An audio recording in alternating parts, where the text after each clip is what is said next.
सुबह से जब जस्टिस सच्चा की तकरीर से हमारी आज के कन्वेंशन शुरू हुआ तो हमने सोचा था कि शायद यहाँ से हम कुछ इरादे लेके चले जाएं, कुछ इरादे ऐसे लेके चले जाएं जिससे जिस खौफ के बारे में डॉक्टर मंजूर आलम साहब बोल रहे थे वो खौफ का हम इलाके में सामना कर सकें।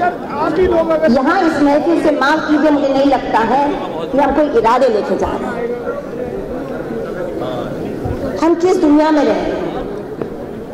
बयानवे में हमने सुना था उत्तर प्रदेश में हमारी बहनों से कि ऐसा माहौल रहा करता था 90 और 92 के बीच, जो आज वही माहौल के बारे में डॉक्टर मंजूर आलम ने जिक्र किया कि सफर करने में खौफ लगता है। परिवार जब निकलते हैं चाहे ट्रेन में या कहीं बस में तो लगता है कि क्या ये हमारा देश है कि नहीं। तो इस वक्त जब हमारे संवैधानिक और दस्तूर के वसूलों पे हमला हो रहा है, क्या हम शायरी और तालियां बजा के इसका सामना कर पाएंगे? क्या ये सोचना पड़ेगा। दोस्तों, 2.5-3 साल की ये जो हुकूमत है दिल्ली में बैठी हुई और अब कम से कम 17-18 राज्यों में भी उनकी हुकूमत चल रही है। बिहार उनका लेटेस्ट सक्सेस स्टोरी है। हर जगह उन्होंने अलग अलग तबके पे एक वार जैसा शुरू कर दिया। ये जरूर बात है कि जो हुकूमत की जो आइडियोलॉजी है, जो हुकूमत दिल्ली में राज कर रही है, वो एक पार्टी नहीं है, वो एक सोच विचारधारा है जो गैर संवैधानिक है।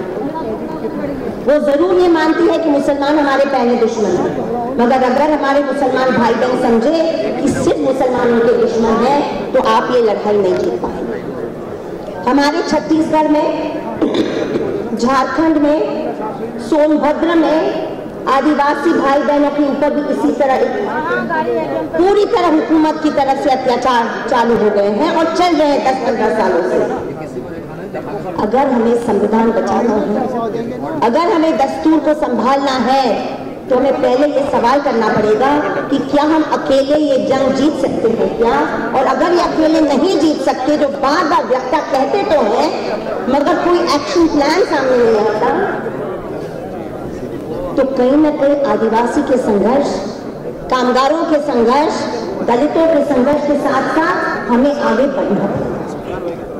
और संवैधानिक वसूलों के बारे में हमें ये सोचना पड़ेगा कि क्या है ये दस्तूर के वसूल जो कहता है कि समाज में भी बराबरी हो, न सिर्फ सरकार के सामने हमारी बराबरी हो मगर परिवार के अंदर भी बराबरी हो और बोलने की और व्यक्ति की आजादी भी हो।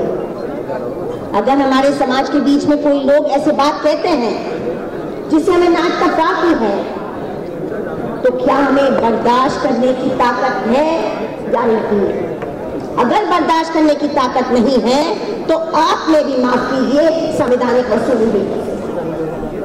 कभी कभी तकलीफ की बात लोग कह सकते हैं, जो पता नहीं मजहब को तकलीफ पहुंचा सकती, भावनाओं को तकलीफ पहुंचा सकती, बहुत सारी चीजों को तकलीफ पहुंचा सकती।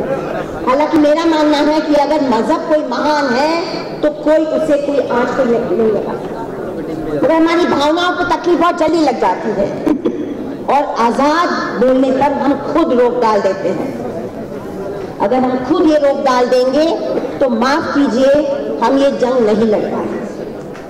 आज अगर हम बटे हुए हैं ये संघर्ष में, तो इसलिए हम संघर्ष में बटे हुए हैं कि बराबरी की लड़ाई हम समाज के अंदर नहीं ले जा पा रहे। दोस्तों, अगर संविधान और दस्तूर की बात है और ये मैं सुझाव ये मन से रखना चाहती हूँ, तो मैं मानती हूँ कि हर पुलिस स्टेशन का हर आईओ, जिले का हर एसपी और जिले का हर डीएम वही दस्तूर का पालने को निर्भर करना पड़ेगा हमको। वो कैसे होगा? वो तब होगा जब आप गांव-गांव में और शहर में छोटी छोटी कमेटियां बनाएंगे। उनको नाम आप अमन कमेटी दीजिए, मोहल्ला कमेटी दीजिए, नागरिकता की कमेटी दीजिए, नाम कोई भी हो सकता है, मगर वो कमेटियों में सिर्फ मुसलमान न हो और सिर्फ मुसलमान मर्द न हो। हमारी बहनों का पार्टिसिपेशन ये जंग और संघर्ष में बहुत जरूरी है। जब अत्याचार होते हैं और पुलिस का दस्तक आता है रात के 12-1 बजे, तो माँ, बहन और बेटियां भी बहुत सारी अत्याचारों से गुजरती हैं। और ऐसे मजमे में तो वो सपना देखती हूँ कि ऐसे मजमे में एक दिन 50% से ज्यादा हमारी महिला बहन बैठी रहेंगी। जिस दिन वो होगा, तब तक उस दिन हम ये संघर्ष जीतने के लायक हैं। हमारे अंदर संवैधानिक शिक्षण की जरूरी है। हम चाहते हैं कि छोटे छोटे इलाके में संविधान को लेकर ट्रेनिंग सेंटर्स हो, मोहल्ला कमेटी चले, जहां जहां जन जंगल जमीन घर की लड़ी जा रही है, चाहे वो आदिवासी बहन भाई लड़ रहे हो, गरीब लड़ रहे हो, कामगार लड़ रहे हो, उसमें हम जुड़े।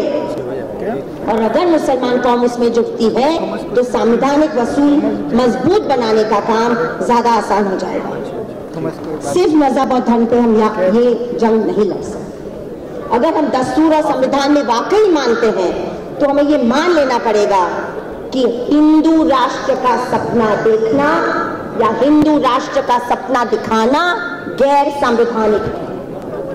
इस्लामिक राष्ट्र का सपना देखना या दिखाना वो भी गैर संवैधानिक है, क्योंकि हमारा संविधान, हमारा दस्तूर कॉम्पोजिट सिटीजनशिप पे बना है, जिसमें हर तबका, हर इंसान, हर औरत, हर गरीब का यहाँ पे स्थान है। तो भारत का संविधान हिंदू राष्ट्र के खिलाफ है और खिलाफ ही रहेगा, चाहे हुकूमत को कुछ भी सोचे, कुछ भी कहे।